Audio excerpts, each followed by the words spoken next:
যেখানে দাঁড়িয়ে আছি এই হাঁসের জাতের নামটা হলো BAU ব্ল্যাক এন্ড হোয়াইট। এটা একটা সংকর জাতের হাঁস, যেটা আমাদের দেশি এবং বিদেশি জাতের হাঁসের সংমিশ্রণে তৈরি করা হয়েছে।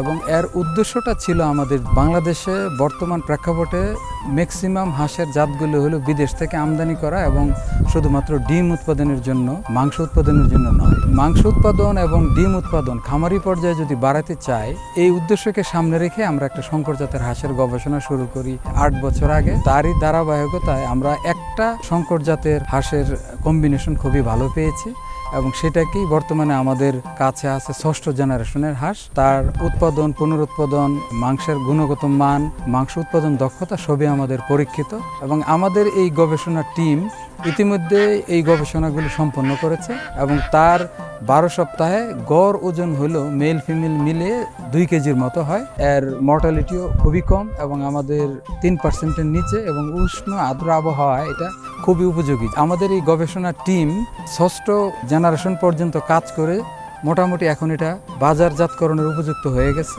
এবং এটা আমরা এখন খামারি পর্যায়ে ইতিমধ্যে আমরা রিলিজ করতেছি।